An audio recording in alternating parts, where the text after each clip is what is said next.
नमस्कार दोस्तों, मेरा नाम है विजय कुमार। आप देख रहे हैं कॉमिक्स पिटारा चैनल को। तो चलिए दोस्तों, तुलसी कॉमिक्स की इस शानदार स्टोरी को शुरू करते हैं, जिसका नाम है बेबी तुलसी। तो आप देख सकते हैं इसका कवर पृष्ठ, जो कि कुछ इस तरह का है। तो चलिए इसकी शानदार स्टोरी को शुरू करते हैं। तुलसी एक नटखट लड़की थी। वो स्कूल नहीं जाती थी, लेकिन अपने दोस्तों की किताबें बड़े शौक से पढ़ती थी। वाह, कितनी बढ़िया कविता है। चल दूसरी पढ़, वरना सोनू आ गया तो अपनी किताब छीन ले जाएगा। बंदर बैठा टोपी पहने, बंदरिया ने पहने गहने, इन्हें मदारी खूब नचाता, डम डम डमरू खूब बजाता। तभी सोनू आ गया। सोनू, ला छोड़ मेरी किताब, चुट्टी कहीं की। सोनू एक धनी माँ बाप का लाडला और घमंडी बेटा था। तुलसी चोर नहीं है तो चुप रह उषा की बच्ची, वरना तेरी दूसरी टांग भी पोलियो ग्रस्त कर दूंगा। क्या कहा सोनू के बच्चे? जरा इसे हाथ तो लगा कर देख, मुंह नोच लूंगी तेरा। लेकिन उषा के बीच बचाव से अक्सर लड़ाई टल जाती थी। तुलसी गरीब की पंख में खिला एक इंसानी कमल थी, जो किसी से नहीं डरती थी। आह, मौसी, देख कर नहीं चलता? मोटे पत्थर मारकर तेरी दोनों आंखें फोड़ दी तो हमेशा के लिए अंधा हो जाएगा। क्या? पिद्दी सी छोकरी और इतनी बड़ी जुबान। ठहर, बताता हूँ तुझे। अरे नहीं बाबूजी, इसे मत मारना, मैं हाथ जोड़ता हूँ, माफ कर दो इसे, वैसे गलती आप ही की थी। चलो उठो बेटी। ए तुलसी, जरा संभल कर। ये तुलसी के कबाड़ी चाचा थे, एक रहमदिल और नेक इंसान जो पूरी बस्ती के प्रिय थे। तुलसी, हिम्मत है तो आजा, कबड्डी खेल ले हमारे साथ। ठीक है, मंजूर। एक तरफ तेरी टीम और दूसरी तरफ मैं अकेली। कबड्डी कबड्डी कबड्डी, कस कर पकड़े रहो इसे। जीत गए तो सबको टॉफी खिलाऊंगा। शाबाश तुलसी, पाला आ गया। अचानक पाले को छूने के लिए आगे बढ़ते तुलसी के हाथ को सोनू ने पकड़ लिया। कबड्डी कबड्डी कबड्डी। सोनू, ये बेईमानी है, हाथ छोड़ दे तुलसी का। पर सोनू ने हाथ न छोड़ा। आखिर मामला हार जीत का था। सोनू, हाथ मत छोड़ियो। कबड्डी कबड्डी। अब तुलसी हार जाएगी। लेकिन ये अंतिम वाक्य, अब तुलसी हार जाएगी, तुलसी के मस्तिष्क में हथौड़ी की तरह बचा। और अगले ही क्षण तुलसी घायल बाघिन के समान बिफर उठी। उसने पूरी ताकत से अपने हाथ पैरों को झटका दिया। ओ आ! सोनू ने पराजय सिर पर देखी तो अचकचाकर अपने तीखे नाखून तुलसी की बाह में गड़ा दिए। चाहे कुछ भी हो जाए, आज तो नहीं जीतेगी। पर तुलसी को कहाँ परवाह थी सोनू के तीखे नाखूनों की। उसने एक तीव्र झटके से अपनी बाँह छुड़ा ली, लेकिन इसके साथ ही उसकी बाँह सोनू के तीखे नाखूनों से छिलती चली गई। तभी हर्ष भरी चीखें गूंज उठी। कबड्डी, हुर्रे! तुलसी जीत गई। धप! अब तुलसी ने अपने बाजू पर पड़ी नाखूनों की लकीरें देखी। देख सोनू के बच्चे, ये क्या किया है तूने? जवाब में अगर मैं तेरा मुंह नोच लूँ तो? अरे जा! तभी कई बच्चे चीख उठे। हाथी, हाथी! चलो हाथी की सवारी करेंगे। और क्षण भर में खेल का मैदान खाली हो गया। तेरा तो पूरा हाथ ही छिल गया है तुलसी। खेल में ऐसी चोटें तो लगती रहती है उषा। आ, हम भी चलते हैं हाथी की सवारी करने। नहीं तुलसी, हम हाथी की सवारी नहीं कर सकते, हमारे पास पैसे नहीं है। अरे, पैसों की ऐसी तैसी, तो चल मेरे साथ। हाथी पर ना बिठाया तुझे तो मेरा नाम भी तुलसी नहीं। उषा और तुलसी की घरेलू हालत लगभग एक जैसी ही थी। भयानक गरीबी, पैसे पैसे के लिए मोहताज। हाथी वाले बाबा, रुको, मैं भी बैठूंगी हाथी पर। अच्छा, आजा आजा। बाबा, इसे भी हाथी पर बिठाओ और मुझे भी। नैन सिंह, बिठाओ इन्हें भी। लेकिन बाबा, तुलसी से पैसे तो ले लो। पैसे कहाँ से आए इसके पास? ये तो फुकरी है, रोटी भी कभी कभी खाती है बेचारी। बेचारी तुलसी और उसकी लंगड़ी सहेली। सोनू, कमीने, खून पी जाऊंगी तेरा, जो मुझे और मेरी सहेली को गरीब कहा। लो बाबा, रुपया, मेरे बेटे को भी हाथी पर बिठाओ। हाँ हाँ, आओ बेटा। बाबा, बिठाओ इसे। चलो अब जगह नहीं है ऊपर, हटो सामने से, हट जा तुलसी वरना हाथी कुचल देगा। तो चिंता मत करो सा, मैं अभी मजा चखाती हूँ इन्हें। रुको हाथी वरना मैं पत्थर मार दूंगी तुम्हारे हाथी को। और तड़ाक। तभी माँ माँ, कल मोही गणेश जी को पत्थर मारेगी तू? घर चल, यहाँ रहेगी तो लड़ेगी सबसे। सिर्फ एक माँ ही तो थी जिसका हुक्म वो नहीं टाल सकती थी। उषा तो चिंता मत कर, मैं उसे जरूर मजा चखाऊंगी। चुप नासपीटी। तड़ाक। वो तुलसी को जबरन खींचकर घर ले गई। चल बैठ यहाँ, बटन लगा इन कपड़ों में। लेकिन माँ मैं हाथी पर बैठूंगी, मेरे सभी साथी हाथी पर बैठे हैं। किंतु माँ विवश थी। मेरी बच्ची जिद ना कर, हम गरीब हैं, हाथी पर बैठना हमारी किस्मत में नहीं है। माँ तू रो रही है माँ? नहीं माँ तू रो मत, देखना एक दिन मैं ऐसे 10 हाथी तेरे दरवाजे पर खड़े कर दूंगी। माँ मैं किसी भी बच्चे से 1 रुपया नहीं लूंगी, सबको मुफ्त सवारी कराऊंगी, लेकिन उस सोनू के बच्चे को अपने हाथियों के पास भी नहीं आने दूंगी। उसने आज मेरी सबसे प्यारी सहेली उषा को लंगड़ी कहा था। तभी गली में बच्चों का शोर उभरा। हाथी आ गया, हाथी आ गया। जा तुलसी, तू भी अपनी छत से देख ले हाथी। तुलसी के मनोभाव को देख माँ की ममता उमड़ पड़ी थी। गली में हाथी के पीछे पीछे चलते बच्चों के झुंड का शोर काफी तेज था, लेकिन हाथी के होदों पर अकेले सोनू को देख तुलसी की भवें तन गई। तुलसी देख, मैं पूरे मोहल्ले में हाथी की सवारी करूंगा। मेरी माँ ने बाबा को पूरे 11 रुपए दिए हैं। सोनू की इस घोषणा ने तुलसी के जख्मों पर मानो नमक छिड़क दिया। उसका गुस्सा पुनः भड़क उठा। तुझे हाथी से नीचे ना गिराया सोनू तो मेरा नाम तुलसी नहीं। फिर जैसे ही हाथी उसके घर के सामने आया वो नीचे कूद गई। ठीक हाथी के हौदे पर धप की आवाज हुई और अकेला सोनू ही नहीं, महावत भी हड़बड़ा गया। धप। उफ, ये लड़की है या तूफान? तुलसी। चटाक। आह। बोल, अब कहेगा उषा को लंगड़ी? फिर अगले ही क्षण सोनू भी तुलसी को मारने चिपट गया। तूने मुझे थप्पड़ मारी कमीनी, मैं तुझे जान से मारूंगा। हाथी से नीचे गिर जाएगा मच्छर। महावत घबरा गया और हड़बड़ा कर उठा। ठहर चंडाल, बताता हूँ तुझे। तभी सोनू ने तुलसी को पीछे धकेला, लेकिन महावत से टकराकर तुलसी नीचे गिरने से बच गई, परंतु हाथी की गर्दन पर खड़ा महावत ना बच सका। तुलसी हतप्रभ थी, लेकिन सोनू गुस्से से पगलाया हुआ था और तभी उसके निकट ही महावत का अंकुश भी आ गिरा। अब नहीं बचेगी तू चूहिया। अपने पूरी ताकत से वो अंकुश तुलसी पर फेंका, लेकिन तुलसी खुद को बचाने में सफल हो गई। खच। फलस्वरूप सोनू द्वारा फेंका गया अंकुश हाथी के सिर पर जा गड़ा। अंकुश के गिरते ही हाथी पागल हो उठा। च्याओ, उई माँ, आह। तुलसी ने गिरते हुए सोनू की कमीज पकड़ी, जो तुरंत ही फट गई। आह, नहीं सोनू।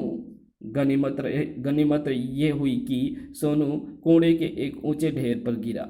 आह, अरे हाथी को क्या हुआ? लेकिन हाथी बेकाबू हो चुका था।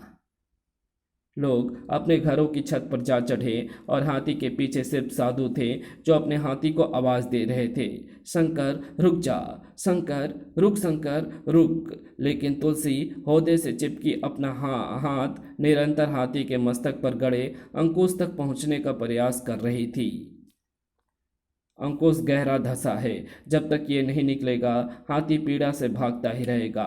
शंकर बेटे रुक जा शंकर। शीघ्र ही वह हाथी ट्रैफिक भरी सड़कों पर निकल आया।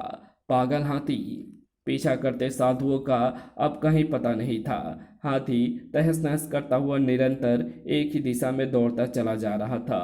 रुक जा शंकर, भागो, हाथी पागल है, बचाओ बचाओ। अथक प्रयत्नों से तुलसी को हाथी के मस्तक में धंसा अंकुश निकालने में सफलता मिली, परंतु व्यर्थ। मस्तक में हुए गहरे जख्म को उसे सचमुच ही दर्द से पागल कर दिया था। अब तो रुक जा शंकर। वो तेजी से दौड़ता ही चला जा रहा था और शहर को मीलों पीछे छोड़ जंगल में उतर गया। उई माँ, अगर पेड़ की वो शाखा पकड़ लें तो बच जाऊंगी। च्याऊ, आह, बच गई। मगर तभी एक शरारती बंदर भी आ पहुंचा। Kho kho kho, kit kit. उई माँ, ये तो काट लेगा। और हड़बड़ाहट के इसी आलम में तुलसी के हाथ से पेड़ की शाख छूट गई। ई खो, धप, आह, कुकती कराहती सी तुलसी उठी। सत्यानाश हो तेरा बंदर के बच्चे, मानो बंदर ने उसे चिढ़ाया। फिर अगले ही क्षण तुलसी के हाथ में एक पत्थर था। ठहर, बताती हूँ बंदर के बच्चे, आया मजा मुझे चिढ़ाने का। शरारती बंदर की उदंडता का मजा चखाकर तुलसी ने उसे भगा दिया।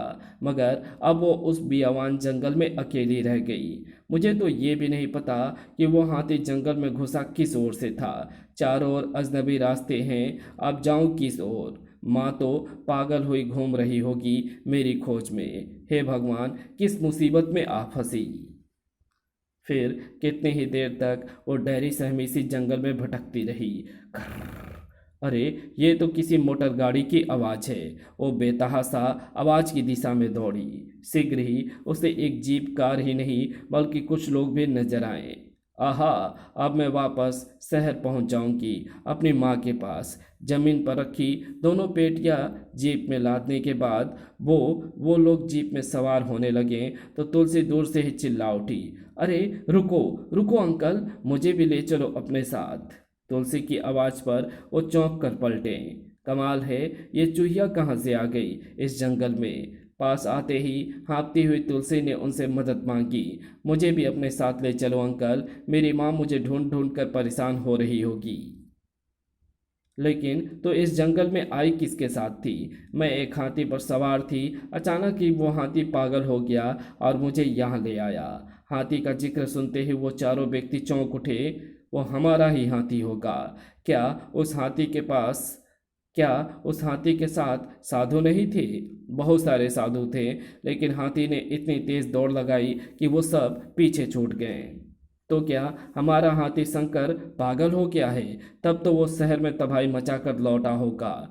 भीम सिंह, हमें वापस गुरुजी के पास चलना चाहिए। तुलसी कुछ समझ ना पाई, मगर वो अपने घर लौटने की आशा में उनके साथ हो ली। धूल उड़ाती हुई जीप अभी कुछ ही दूर चली थी कि अचानक ही हाथी की चिंगार से पूरा जंगल थर्रा उठा। चिंगाओ, अरे ये तो अपने शंकर की ही आवाज़ लगती है। शंकर? हाँ, मगर तुम कैसे जानते हो उसे? उनमें से किसी ने तुलसी की बात का जवाब नहीं दिया। लगता है उसे काबू कर दिया गया है। फिर अचानक ही तुलसी चौंक उठी। उई माँ, यही तो है वो हाथी। अच्छा हुआ इसे बांध लिया, वरना मार डालता सबको। क्या हुआ रतन सिंह, तू क्यों लौट आया? इस छोकरी की बातें सुनकर मुझे ऐसा लगा जैसे शंकर पागल होकर शहर से वापस भाग आया है। पागल नहीं, जख्मी हुआ है। लेकिन तुम लोगों का यहाँ रुकना ठीक नहीं। फौरन चले जाओ, हो सकता है शंकर के पीछे पीछे पुलिस भी आ रही हो। ए छोकरी, तो इधर आ। मैं तो इनके साथ अपने घर जाऊंगी। अरे चल। और तुलसी को अपने गुरुजी के कदमों में पटक कर वो लोग चल दिए। आह! गुरुजी ने उसे उठाने गुरुजी ने उसे उठने में मदद की। चुप हो जा, रो मत, मैं तुझे तेरे घर पहुंचा दूंगा। मुझे बता, तुझे कौन लाया इस जंगल में? और फिर तुलसी ने अपनी सारी आपबीती सुना दी। शक्ल से तो तू लगती है गुरुजी शक्ल से तो नहीं लगती गुरुजी कि ये लड़की इतनी शैतानी होगी। हाँ नैन सिंह, लड़की बहादुर है, गरीब भी दिखती है, हमारे बहुत काम की बन सकती है। जाओ पहले इसे भरपेट खाना खिलाओ। तभी गुरुजी की नज़र तुलसी की घायल बाजू पर पड़ी। अरे ये कैसे लगी? खेल खेल में एक लड़के के नाखून लग गए। बहुत बुरी तरह छिला है तेरा हाथ। दर्द नहीं हो रहा है तुझे? नहीं, मुझे दर्द नहीं होता। मेरी माँ कहती है लड़कियों में दर्द सहने की शक्ति लड़कों से ज़्यादा होनी चाहिए। बहुत अच्छी है तेरी माँ, लेकिन मेरा बापू उसे बहुत मारता है, पैसे भी छीन कर ले जाता है। फिर गुरुजी ने तुलसी की पीठ थपथपाकर उसे नैन सिंह के साथ भेज दिया। नैन सिंह ने सर्वप्रथम उसके जख्मों पर मरहम लगाया, फिर उसे खाना दिया। बाबा, गुरुजी मुझे घर कब भेजेंगे? तुलसी, अब तू यहीं रहेगी। गुरुजी तुझे चलता पुर्जा बनाएंगे। अगर तूने ढंग से काम सीखा तो जिंदगी बन जाएगी तेरी, वरना अपाहिज या अंधी बनकर किसी चौराहे पर भीख मांगती फिरेगी। तभी बाहर से आती गुरुजी की कर्कश आवाज सुनाई पड़ी, मन करता है तुम सबको गोली से उड़ा दूं।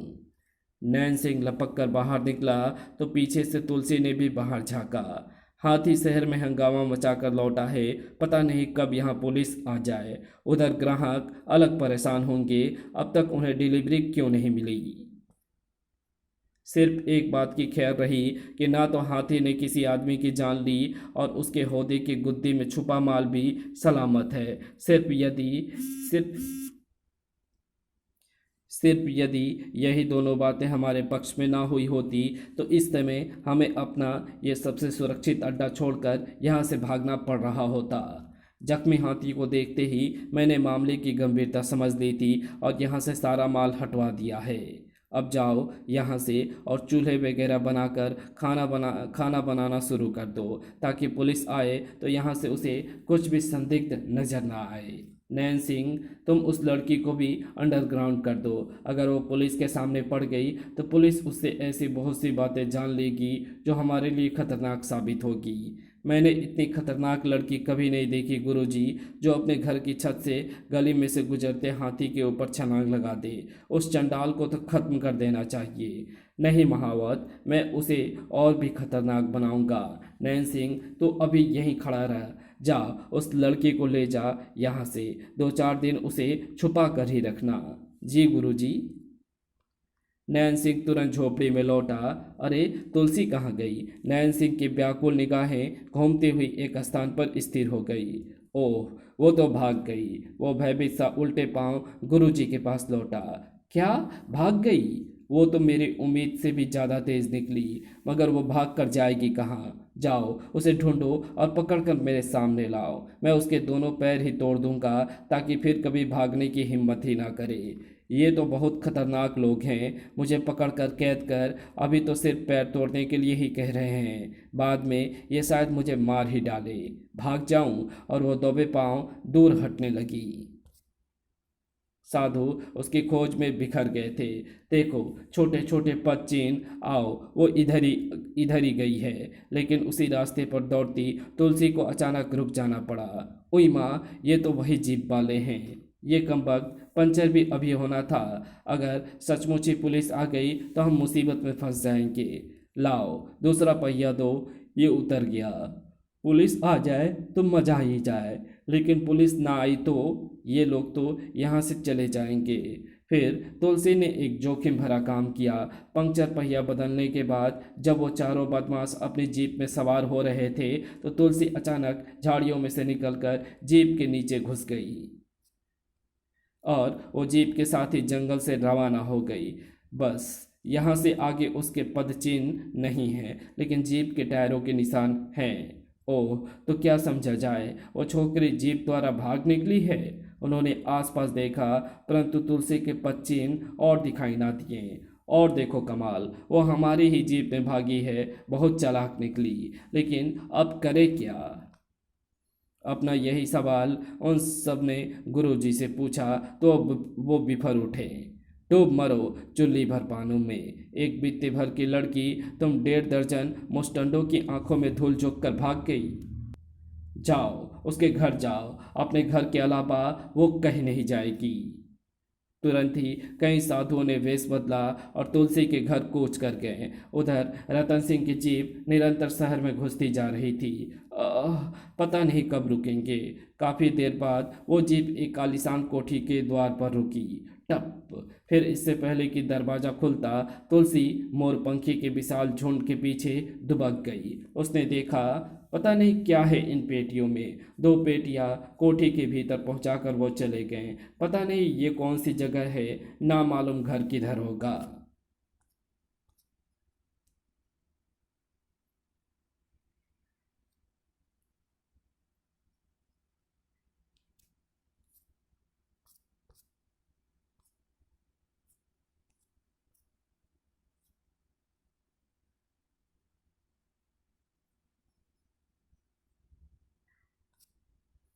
शाम हो गई, अगर रात होने तक घर ना पहुंची तो माँ बहुत मारेगी। अरे ये बस तो अपने मोहल्ले में से होकर जाती है। अब उसे विश्वास हो गया कि वो अपने घर पहुंच जाएगी। अंकल जी, ये बस नानकपुरा तक कब पहुंचेगी? एक सवा घंटा तो लग ही जाएगा बेटी। और जब वो अपनी बस्ती में पहुंची तो अंधेरा हो चुका था, मगर उसने अपनी सबसे प्यारी सहेली उषा को अपनी गली के नुक्कड़ पर ही उदास बैठे पाया। उषा, तू यहाँ क्यों बैठी है? तो तुलसी, मेरी सहेली, तू आ गई मेरी दोस्त। मैं तो रो रो करके थक गई थी तुलसी। फिर उषा ने उसे अपने घर की तरफ जाने से रोक लिया। बहुत देर हो गई, तुम तब इस जीप में 4 आदमी आए थे।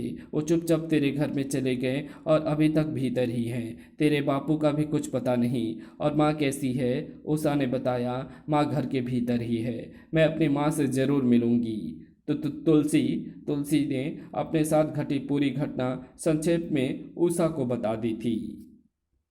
हे भगवान, मैं क्या करूं अब? ये तो छतों छत होकर अपने घर पहुंच जाएगी और घर में छुपे 4 अजनबी और तुलसी की माँ। फिर उषा भी वहां ना रुकी, वो कबाड़ी चाचा के पास पहुंची। कबाड़ी चाचा, कबाड़ी चाचा। अरे उषा, क्या बात है? क्यों हाँप रही हो? हाँपती हुई उषा ने वो सब कबाड़ी चाचा को बता दिया जो वो जानती थी। इधर तुलसी अब दबे पांव अपने घर की सीढ़ियां उतर रही थी। माँ यही हैं, वो चारों भी यही हैं। फिर घर में ये अंधेरा क्यों है? फिर वो बिल्ली की तरह आंगन में चलने लगी दबे पांव। अचानक घर के उस इकलौते कमरे में प्रकाश भर गया। खट, हाय! फिर इससे पहले कि वो चीख उठती, एक गुंडे ने उसे कबूतरी की तरह दबोच लिया। ओह, शाबाश रहीम, गौ गौ गौ।